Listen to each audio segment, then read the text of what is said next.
Good morning, DJ and PK. Welcome in on a Wednesday morning. The big story of the last 24 hours, Morgan Scalley, his introductory press conference. Now, it was actually his second. As he pointed out, he had media responsibilities at the bowl game, so it's not the first time he'd done this, but he really had a chance to tell his story, answer questions, talk about his philosophy, the way he was going to approach leading Utah as the 24th football coach, as they pointed out, the 24th football coach in school history. And then Mark Harlan met with the media. And, boy, there was a flurry of questions about Kyle Whittingham and how his tenure ended at Utah.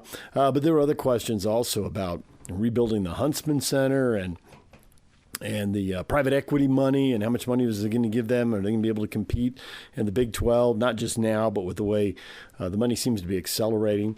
So we'll get to all of that. Let's just take it in chronological order. Let's start first at the press conference, which was a little bit of press conference and a lot of pep rally. There were a lot of boosters. I mean, boosters outnumbered media by, 8-1, 10-1, a lot to a little. So let's start with his comments at the podium as he explains his journey and how he ended up. Really, his whole life pointed towards this moment. Here's Morgan Scalley at the podium.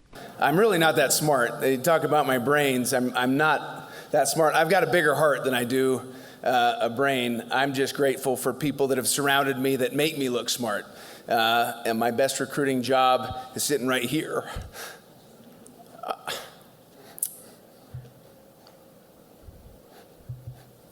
I'm a baby.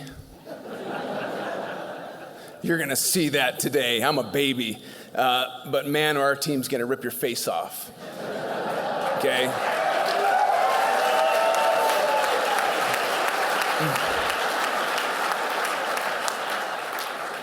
And the second thing that was said is, no one prepares better than I do. I do not have a prepared speech, so congratulations. So I'll be off the cuff. I am grateful to my Savior, Jesus Christ, not ashamed to say that, who sacrificed for me, has led me in this direction.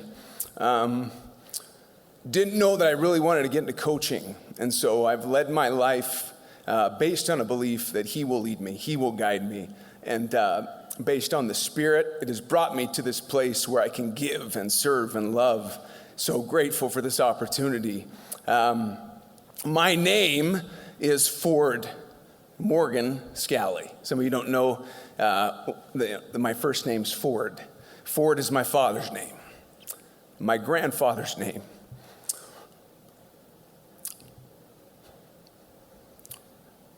And I always wanted to play here because of my dad.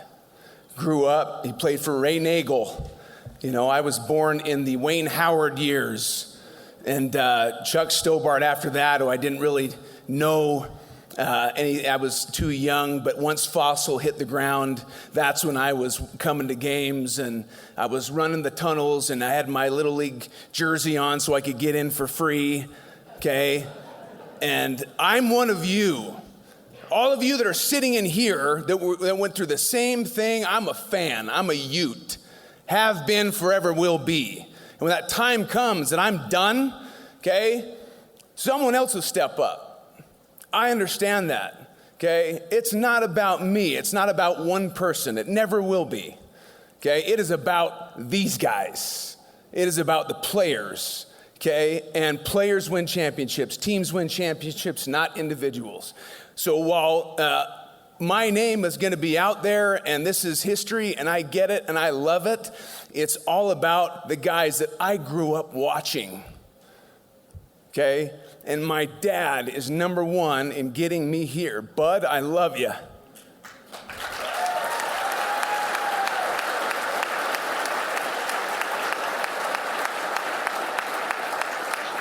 My middle name is Morgan. That is my mom's maiden name. Claudia Jean Morgan. And her father, Nick Morgan, was a huge Ute supporter. Okay, as the bleacher quarterbacks that he started. I guess it was a forerunner for the Crimson Club. And my grandfather, Nick, passed away before I could even meet him. And so one of these days I will meet him. And he's watching right now. So, Grandpa, I love you. Mom, thank you. Thank you for letting me do this. She didn't want me to play football. I don't know. I don't think you can do it. You know? Yeah, you were wrong. But you want to know where I get my crazy side? And you play it, Jono, the singing, the dancing, all that crazy crap I do, that's Claudia, okay? That's Claudia. And the combination of my family, all Utes, so grateful for you and being there for me. And the ones that sacrifice the most right now that don't get to see Dad as much as they would like. Emma Jean, okay? Maddie, Andrew, love you guys. We're going to make this special. You got me? Okay, thank you for letting me do this. Okay, so grateful. Just had a family full of people that have helped me along the way and just forgiven me for all the crap I do, And so this is my history. I'm a Ute, and I was recruited by a guy by the name of Ron McBride. I never thought I was going to get an offer to the University of Utah.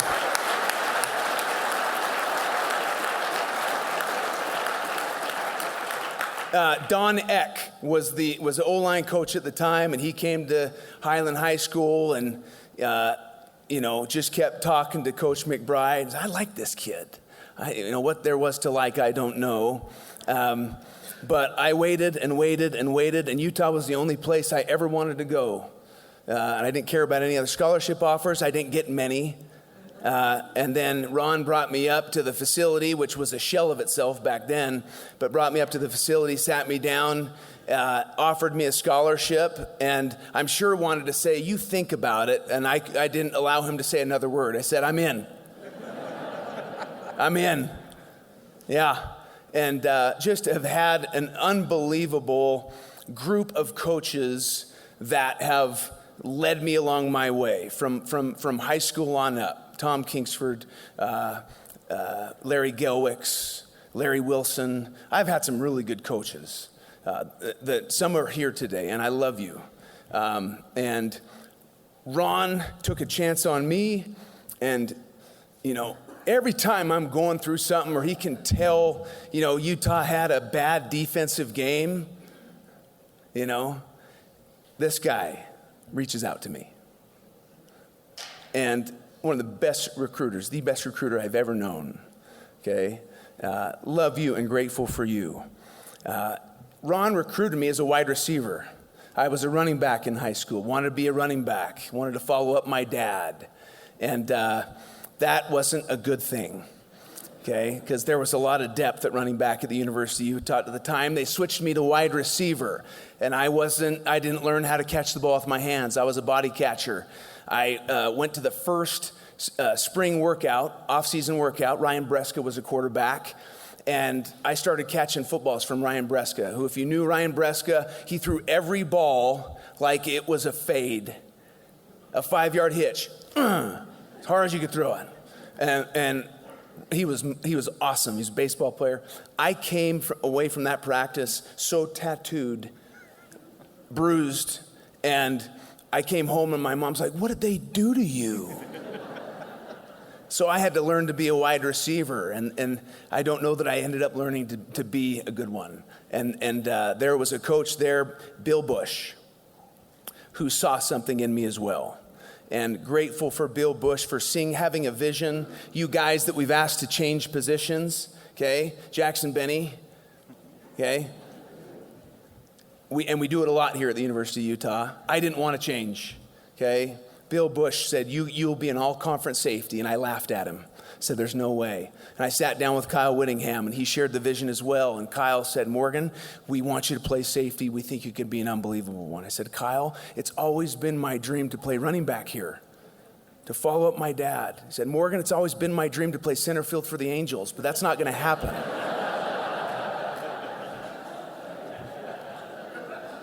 Fair enough. I wish I had made the change sooner. because I loved the safety position. Kyle Whittingham, Bill Bush allowed that to happen, made that happen, and Kyle Whittingham has given me chance after chance after chance for my entire career. I love Kyle Whittingham. And I know he's going to be successful wherever he goes. I know he's at Michigan. He's going to be amazing. I'm grateful for the chances he's taken on me, for mentoring me, tutoring me, breathing life into me when I didn't necessarily love football. And I was asked to change positions. So I've had great coaches that have helped me understand the beauty of this game. I don't believe at the end of my life, God is going to ask me, Morgan, why didn't you score more touchdowns? Why didn't you win more games? He will ask me, how did you serve? How did you give? Did you love? Did you honor your wife and your family? Did you take care of them? Right?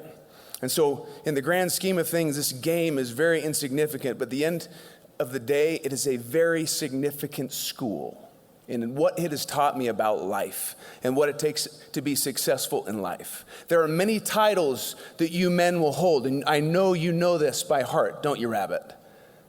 Okay? And the number one title you will hold will never have anything to do with football. That title is father. And the goal here is to create great ones. We will teach them skill sets and mindsets in this game. And if the only skill sets we teach are how to become a better football player, we are failing them. Because at some point, no one cares about your 40 time. No one cares about how high you can jump. That skill set runs out. There are so many more things that we teach you guys, right, about what it takes to be successful in life that go beyond the game, the transferable. That's why I coach. Yes, I'm competitive. Yes, I want to win every game by 50. Yes, we're going to teach and we're going to scheme and we're going to be the most innovative and on the edge, on the cutting edge of being the best, okay? But we want you to become great men, great fathers. Don't we, Nate? My man.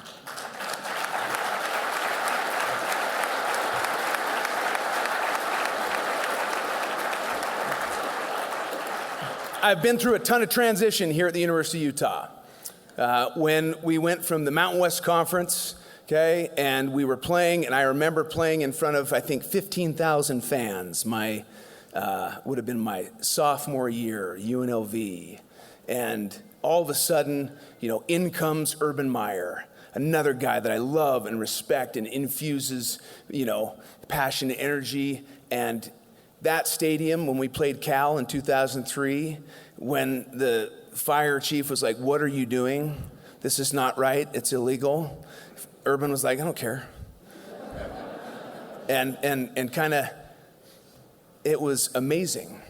I still, to this day, in that game, you had Alex Smith versus Aaron Rodgers.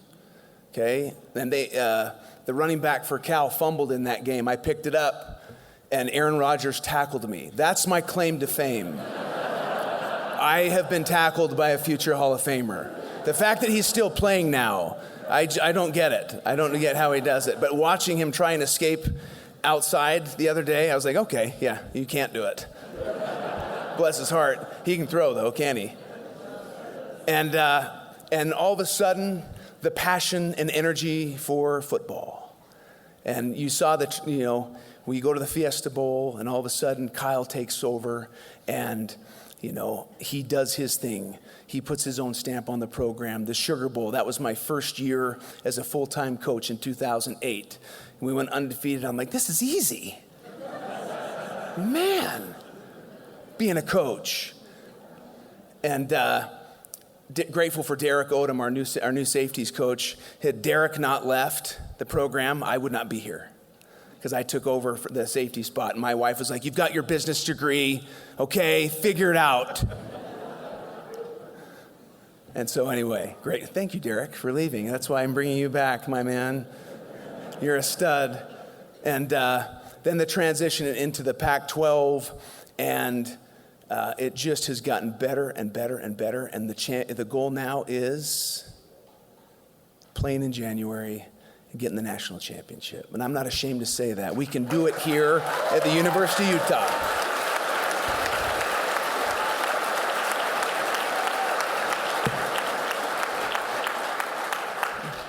we're going to do it here at the University of Utah. I've always believed that.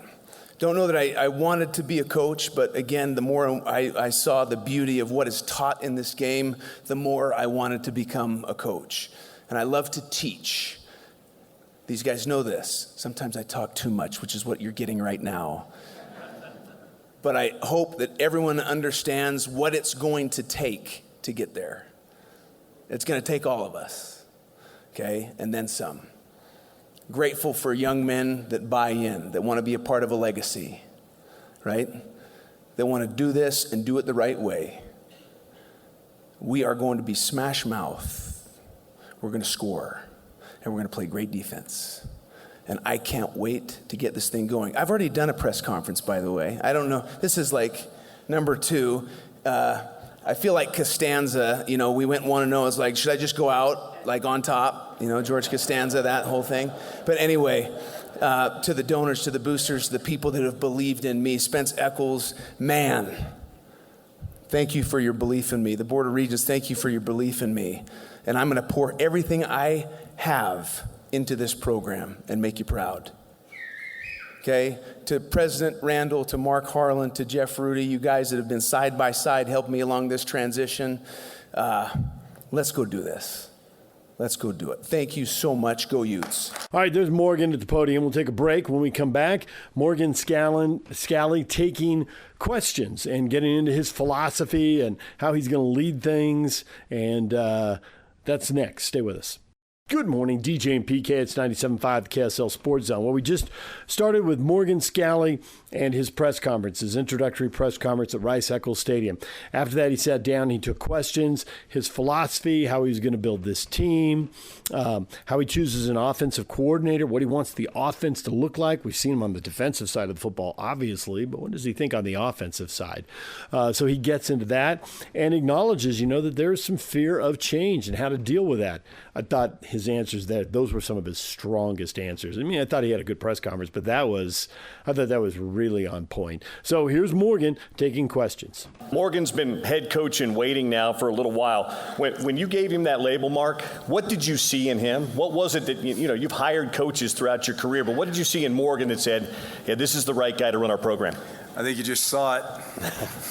I think you just saw it right there. I think what I noticed quickly when I went to practice in the fall, because I got here in June, and I saw his passion working with the players. I studied up on him, certainly had a lot of conversations with Kyle about his staff, and then I just observed. It's so funny about Morgan, and we'll see if this changes now that you got the head coaching deal going on, but watch him on the sideline. Like, he's so cool, calm, collected. Sharif, is running around. There's Sharif over there. What's up, buddy? He's running around doing his thing. But he's so cool, calm, and collected, but you can see the fire burning. But I think most important is just the way he treats and cares so passionately and authentically about the student athletes. It's really something I have not seen in my 28 years now in the business. He truly, a lot of coaches talk about loving their players. This man loves his players, and I think that's what we need in this game today more than ever. Man, thank you. If you hear a recording from the headset, I'm not calm, cool, and collected. Anyway. All right, Morgan, a quick one for you as well. You've coached for a long time. You've certainly had opportunities at different junctures in your career to expand, go elsewhere with the opportunity to maybe come back. But what was it that kept you here with other opportunities that presented themselves throughout your career? I never wanted to leave here. I didn't. My family is here, and I don't want to ever uproot that. As long as I felt valued, as long as I felt like I was giving something, and that's why people leave organizations, programs. Number one reason ain't money. It's because they don't feel valued, they don't feel loved or appreciated, and I've always felt that. Have there been opportunities? Yeah. Do you listen to those opportunities? Yeah. But then you tell those opportunities, thank you, but no thank you. And I've been grateful to be here my entire career. Josh Furlong, KSL.com. Morgan, as you look to the future, what do you want your legacy to be remembered as? What do I want my legacy to be remembered as? I don't think that I think in those terms. I just, one day at a time and give everything I have. And at the end of the day, it's good enough or it's not good enough. And then the results will speak for themselves. Abraham Lincoln said, I do the best I can, the best I know how, and I mean to keep doing so until the end. If the end brings me out all right, what is said against me will amount to nothing. And so that's pour everything into it. Morgan, Steve Bartle, KSL Sports. We know your defensive culture, RSNB. That's what you've preached. But now you get to coach the offensive side of the ball. What do you see when you think of your offense? What do you want that to look like? Well, I want, number one is physicality. You win championships with offensive and defensive line, period, end of story. Particularly in a game that's changing and where you're not practicing as physical because the numbers are shrinking. You'll always have to be physical. So establishing the offensive and defensive line. I also believe that you have to be innovative. You have to be creative. When Kyle came to me last year and said, I want you to look at the coordinators that we're interviewing, we looked at about 6-7 different coordinators, and I came to Jason Beck's offense and saw the formations in the boundary, the shifts, the motions, the stuff that causes defensive coaches, ulcers. And how are we gonna match that? How are we gonna do this? Okay, and so the same process with Kevin, and you take a look at that film and you're like, my gosh, okay, yeah, it makes you smile. At least makes me smile, right? And then everyone else will understand the why. But so excited. You have to be physical, and then you have to be innovative. You have to always be on the cutting edge, always be a student, never think you have the answers. So anyway, hopefully that answers that. Hey Morgan, Joe Colson, Deseret News. You touched on it there, but why was Kevin McGivern the choice for offensive coordinator? The reasons I just talked about, the innovation, and if you watch and study the film, and at least if you know football, right, you'll see the issues that his offense can present. You look at the track record, and throughout the years, I've made it a priority to always follow those whose offenses, because as a football coach, we watch football, right? That's my profession. And I like to see, I go on the road, I study football and what can give me problems, what's innovative. And so you keep names throughout your journey. Well, being a head coach in waiting, there's a lot of people that will reach out to you because they think any year's the next year. And every year, his name comes up. Scalley, you got to look at this guy. Scalley, you got to look at this guy. I know, I've looked at him. I know about him, right? And so he creates issues at levels in football. And I can get into the X's and O's, but then you'd be sitting there like, okay, he's speaking Mandarin Chinese right now. But he's really good at what he does. He's efficient at what he does, and he's done it at a level that hasn't necessarily had the resources that we have. So get ready for Kevin McGivern. Morgan, John Kuhn, Associated Press. You had to assemble your staff on the fly with kind of a tight window with the transfer portal opening. With that in mind, when you were hiring assistants, how much of it was looking at the immediate needs here and now versus what you needed long-term as a team as well? Well, I think it's kind of a combination of both. The things that you have to do, particularly because, I never knew when I was going to become the head coach. So you always have names in mind. I mentioned this with Kevin, right? So you go through and you just keep names in positions that you respect, priority being to, great teachers. In this game where 30 to 40% of your roster, you're going to see change every year. You want great teachers so that when those kids come in, they get them to learn. They get it to go. Also an offense like Kevin's, like Jason's, where your wide receivers, your skill players are being cued, meaning they're being told on the sideline what their job responsibility is as they line up. There has to be a system where you can teach these young men quickly, right? And get an offensive identity established early. That allows for that. It didn't hurt that we already had the skill players for that system that had been in that system, right? Devin Dampier, Bird Ficklin, Wayshawn Parker, Daniel Bray, J.J. Buchanan, all these guys, Larry Simmons, all these guys that are already there, that are already gone, really in that system. That's the beauty, is you pull that film up and you go, look, boys, doesn't that look similar? Right? So those were things that went into the hiring process, but great teachers, great men, because again, we're about creating and we're about developing great men. So this is what you're going to see from this staff. Excited for you to meet them, to interview them, because I'm sick of talking. Dan Sorensen with Ute Zone. Oh, Dan. So, look, it's a new era of college football with the transfer portal, with NIL.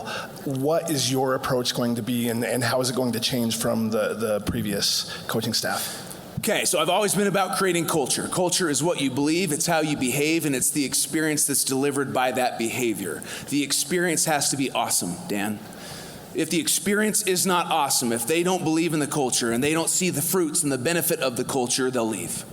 So you have to create a culture that's strong enough that maybe a higher dollar figure, okay, doesn't sway. No, I'm happy with where I'm making enough money, and I love how I'm being developed, loved how I'm being taught.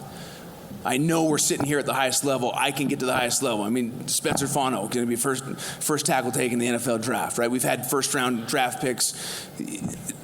We're in a great spot, right? And so you have to have a great culture.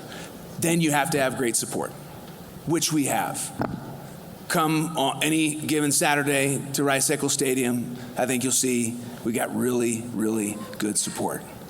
So the biggest thing to me is establishing a culture that people experience, right? Through their behavior, they experience greatness, and they don't ever want to leave it because they know they're getting the best. Jason Batacchio from the Salt Lake Tribune. Morgan, you've talked a lot about just building your own identity, and obviously with the portal open, you can kind of build an identity quicker than maybe, in the past. Just this is kind of a two-part question for you. What are you, I guess, targeting in the portal to kind of extend upon the identity that, you had this year? And B, how do you plan on building that identity, and what do you hope it to be this year in your first year as head coach? Well, the good thing is that my identity is very similar to Kyle Whittingham's. You win with physicality. Yes, I'm going to have my flavor and creativity that goes along those lines, but, the identity is the identity. The good thing is the majority of these players, more on the defensive side, they know me. They know how competitive I am, how I'm going to pour everything into it. The offensive guys are learning. And man, am I so excited to build those relationships with the offensive players. And so what was your second question? I'm not a good two-part question guy. About the transfer portal. Okay, so you're always recruiting your own guys. They need to know that they're loved. They need to know that they're appreciated, right? Coach's job is to provide clarity, accountability, and support.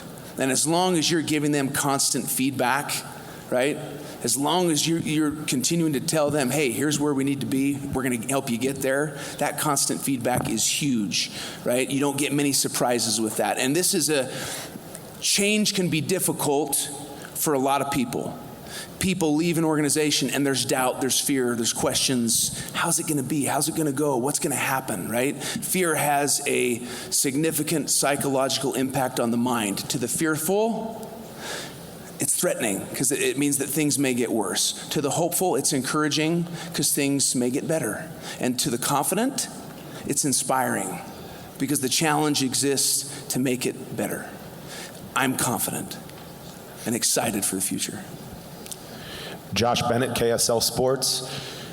Congratulations, first of all, Coach. Thank you. Just wanted to, you got thrown right into it. Bowl game, roster retention, filling out the coaching staff. You got the portal.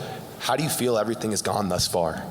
Man, I feel like it's my first birth and I gave twins. It's crazy. I'm just running around. And I'm a twin. And my mom had twins late, the last two, so she's told me all about it. But no sleep,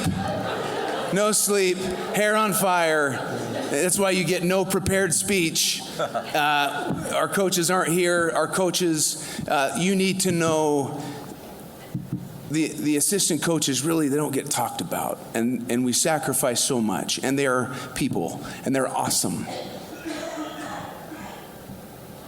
Special shout out to my best friend, Sharif Shah.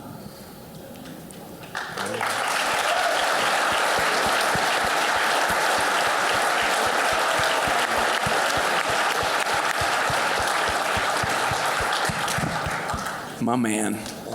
We sat after a second 5 and 7 season under Coach Witt. We had 2 5 and 7 seasons in a row. That second 5 and 7 season, we sat there. Kalani Sitake. Oh, by the way, I love Kalani. That's my guy. We went through the fire together, but he ended up going to Oregon State with Elisa Tuiaki, and me and Sharif were sitting in the defensive staff room alone, not knowing if we were going to have jobs.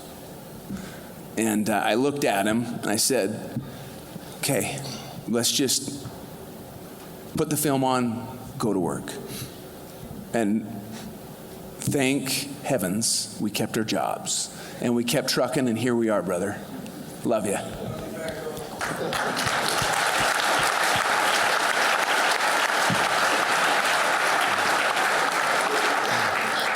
Dana Green with ABC4. Talk about the importance of continuity and continuing what Kyle built here. And are there some definable characteristics that you can take from Coach Whittingham that you have taken and will incorporate into your coaching style? 100%. Toughness. You can never get away from it. Toughness, it's going to be exposed sooner or later, right? Depending on the quality of opponent. You will be exposed, right? Or you'll be up for the challenge. Number 2, family, right? That establishment of family and culture and togetherness, and we're doing this together. That is going to obviously carry on. It's all about the players. You can find coaches everywhere. You got good coaches everywhere. It's about the players. Players are the reason we have jobs, not the other way around. So understanding your significance or insignificance in the role of this thing, right? Understanding it's all about the players, and players eat first, players ride first class, players, it's always going to be about the players. And those are the things that I'm going to carry over from the Kyle Whittingham era. We got time for 2 more. Andrea Ossie. Hi, Coach. Andrea Urban with Fox 13. Congratulations. You definitely are filled with love and passion, and you just alluded to the things you're looking for in this program. What do you want your identity of Utah football to be? Just point blank, we are physical. I like it. Does that answer that? Yeah, absolutely. We are physical. You know, and then I would say we are physical and we are on the cutting edge. Swoop just keeps shaking his head. Sean O'Connell, ESPN 700. Hey, Morgan. Hi. Hi, how are you? Good to see you. Congratulations. So good to see you. It's my teammate, by the way. Yes, equally important to the program as Morgan, for sure. Stop it. Stop it. So you just talked about something that every great coach talks about, how players are the most important thing. We already touched on the transfer portal and on the fearful nature, the uncertain nature. How have you communicated to your players to make them confident instead of fearful, to make them feel like this is the place for them, knowing they might have a new position coach, they don't know what the NIL situation looks like, all of that stuff. How have you worked towards retaining the guys you want to retain, given the landscape we're in right now? Yeah, I think, at least from the defensive perspective, they've kind of known me, obviously Colton Swan, an unbelievable coach and teacher. So the continuity is a little bit more there, less change there. But when you see change on the offense, I think the biggest thing is where were we last year? We were without an offensive coordinator. We were without a quarterback. You had guys transferring on the defensive side of the ball that were key components to our defense. And you had fear. You had questions. And so how many tackles did Jonah Lea'ea make 2 years ago? And look what he did this year, right? How many sacks did John Henry have 2 years ago versus this year? How many catches did Ryan Davis have? Touchdown passes did Devin Dampier throw? You have to trust the process that we're going to continue to reload and that we're continuing to get the right people in here. And to those who are fearful and want to leave, that's okay, because we will bring the ones that want to be here. And we will develop them and love them, and we're going to do everything we can. I've got an unbelievable coaching staff. The future is bright here. And at the end of the day, you're either in the boat or you're out. And yes, does it hurt to lose great young men? 100%. Particularly when you've poured into them. It tears at your heartstrings, right? But we have to focus on, okay, who wants to be here? And let's go develop them, right? To be that next year's group of guys you never heard of, or guys that didn't make plays for you the year before, but here we go. And like I said, I'm confident in our staff, confident in our players. We're going to get the job done. All right, there's Morgan with the questions. Mark Harlan, after it ended, Mark Harlan stepped into a room off the side and took questions from the media about how the Kyle Whittingham era ended, and private equity and money and rebuilding the Huntsman Center. That's all next. Stay with us. Good morning, DJ and PK. It's 97.5, the KSL Sports Zone. Well, we just heard Morgan Scalley's press conference, the questions with the media. Afterwards, Mark Harlan stepped into a room off to the side, and he took questions from the media. And it started with a lot of questions about Kyle Whittingham and how his departure happened. Let's say 3 seasons. So Kyle and I spoke about what he was thinking about the team, about the program, and of course, where he was at with his decision-making. That conversation went on for a few days, I would say. And then after talking it through back and forth, we just kind of both came to a mutual understanding that now was just a good time for him to step down. And so we quickly just made some adjustments in the agreement to satisfy that. And then, of course, he went and spoke to the team, I think right after the second or third bowl practice. And listen, I mean, he is a first ballot Hall of Famer. I joke with him that I know he didn't want me dropping confetti on his head after the Vegas Bowl because that's not his style, but there will be a time and a place to celebrate everything he brought to this university. Kyle obviously still had a desire to coach. Can you come over here? Yeah. Thanks, Kyle buddy. obviously still had a desire to coach and signed a 5-year deal at Michigan. Did he ask you guys for his contract extension? First of all, congratulations on your award. Did I see you just won the Oh, that was Jay. Oh, I'm sorry. not that level. You're too young. One day. No, we talked about everything as it related to the program. He was already on his final. He had a few more years on his contract. So it was more about where the program is and you know what he wanted to do, but he still, we didn't change his contract or certainly never asked for an extension. It was just more about what was his feeling about coming back for another year.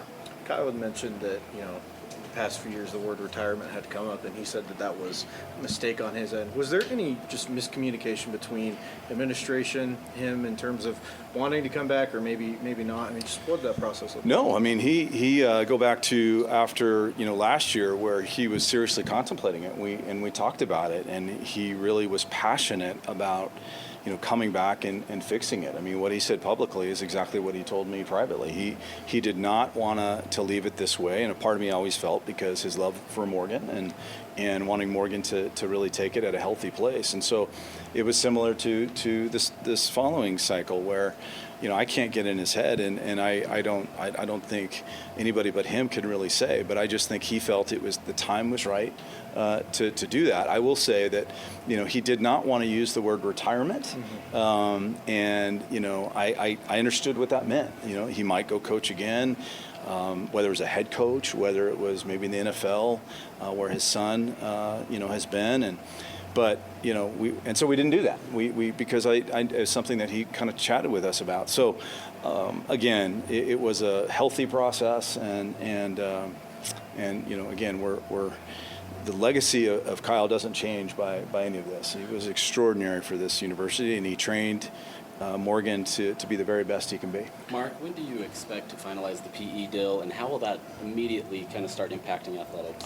Yeah, we hope to get, there's a lot of work going on that right now to finalize that, take it to the trustees, I think later this month or the first part of next.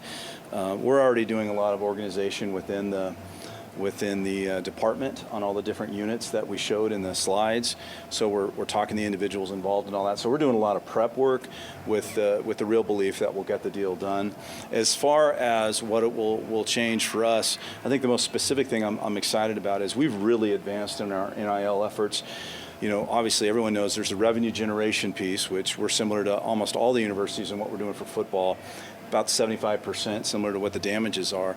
And it's that additional piece. And we've got some real big name type folks now that we know can pass NIL Go pretty effectively, and we've seen them pass NIL Go effectively. The next step is just having this new group really energized with all the corporate deals and having our guys involved going forward. And that's both certainly for men's basketball, women's basketball. Certainly we have some gymnasts. So we're just going to be a lot more tethered. Again, almost kind of a quasi-marketing agency within that as we continue to build it this spring. So will there be enough money then for all that's been talked about who has money and who doesn't across the Big 12? Will there be enough money to compete at the highest level, not only today, but trying to project where this is going as it accelerates? Well, we won 11 games. So I think we competed at the very highest level. We were, 15th in the CFP. We were able to retain to what I saw today on ESPN.com 2 first-round picks. We were able to retain one of the top running backs in the portal last year, the top quarterback in the portal. I mean, I can go on and on. There is a narrative that perhaps that Utah doesn't have, which is confounding to me. It's a confusing world in college football, but I look at all that we've retained and all that we're recruiting not only last year, but what's already going on this year in our recruitment efforts. As I talk to the athletic, we share data. We're right up there with everybody in revenue share. We're also doing it in the way that keeps our integrity intact, and it's within the rules that we're doing. And so I'm real proud of what we're doing. I'm real proud of a lot of the deals that are coming forward through NIL Go. We will not do anything that does not go through NIL Go as long as I'm the athletic director here. It'll be rev share and authentic NIL, and that's the place that we're really focusing on. You guys announced plans for a new arena this spring. Has there been any movement on that? Could Otro potentially fund a new arena? And have you guys pivoted plans to potentially just sitting pat with the Huntsman Center or renovating we're doing a lot of work. We're really looking at the arena. It's something that, as I've said before, it's a historical building with enormous history for us, and certainly college basketball and other sports. But it's complicated. It's a complicated project in a day where our budget has gone up with revenue share. So we have to factor all of that. You mentioned specifically Otro and certainly Utah Brands and Entertainment. They'll all be a part of that conversation going forward. And also the bonding that we do when we get to that place. So we're still trying to look through and say, do we move it or do we renovate it? And I think this year is the year for us to make some decisions on that. And where we're standing today, Rice Eccles, we can't just be in this beautiful south end zone and not think of the things that we also need to do for the stadium. So it's every day we're looking at these things. Building off of that, with the new arena, there's been concerns that capacity would go down and it would affect teams like the Red Rocks. Mm-hmm. Is that being considered when you guys are talking about potential plans of building a new arena, of making sure that Red Rocks still can be one of the most attended sports on campus? Yeah, I mean, I think the sizing of it is something that we haven't spent a lot of time on. Right now, what we're really looking at is where can it go and how would it work to fit in for the whole department? Remember, those of you that have been around, we are connected by a series of tunnels. It's like our arteries. We call it the California tunnels because that's where they all go and hide in the winter. But so all of that comes into play. It's very complicated. On the specific question about size, we're seeing most basketball arenas built about 8,000 to 9,000. University of Texas just opened that. I've talked to Carly about that, and there's two ways you can look at that, right? We're averaging, right around 9,000 to 10,000 of actual people coming in for gymnastics right now. We know it could be more on any given year, but there's also a thing, well, what if it was 9,000 and you just couldn't get a seat and it was crazy in there, right? There's something about that too. So the great thing about all our coaches, we're all partners. And whatever we build is going to have unbelievable services for our student athletes. But it's a fair question and something we have to take into consideration. One last thing about Kyle. He kept saying that he didn't want to overstay his welcome. That was his main reason for stepping down. In your mind, why was this the right time to move on? Yeah, again, you'd have to ask him specifically. I think as we talked through everything about the team, my sense of it was, as we kept talking, was more about a satisfaction of what this last year got. Coaches are constantly moving on to the next thing, and they win a game, they get on a flight and go recruit, or they, now you retain. I think there was, as we remember, it wasn't just one conversation; it was multiple with him and his representatives trying to figure it all out.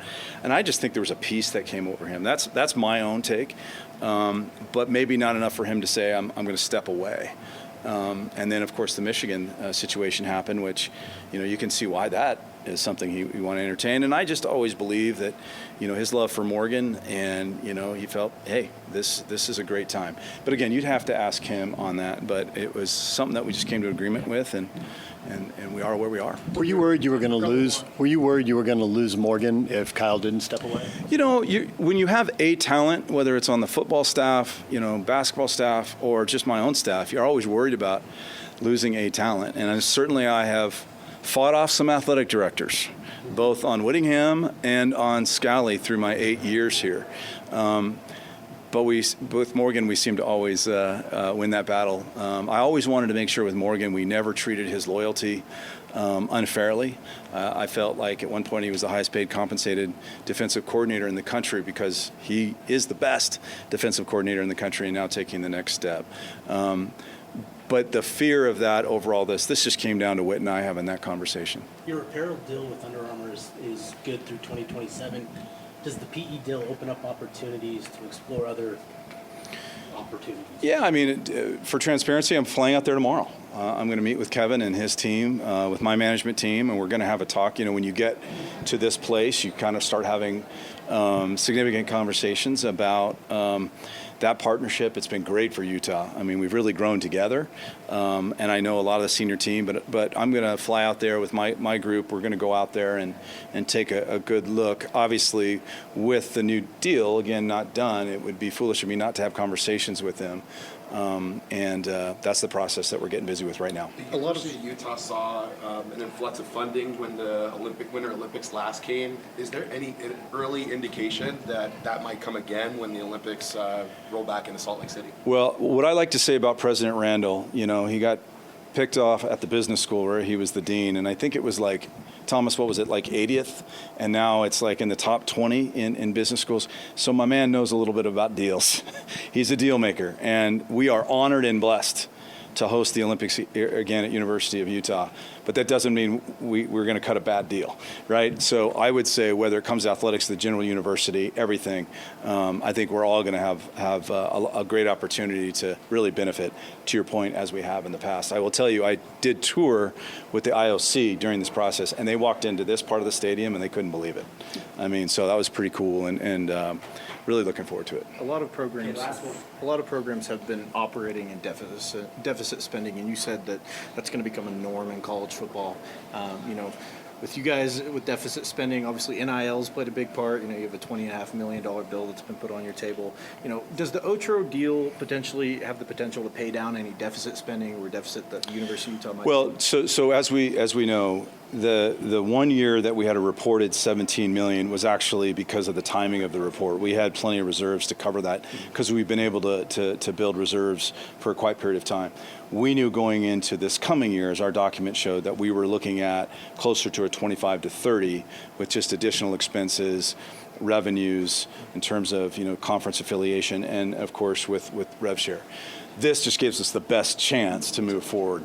And I don't look at it as a deficit. I look at we're raising our budget, and now we have the capacity to move forward in that way. All right, there is Mark Harlan. We'll take a break when we come back. What is trending? The headlines are next.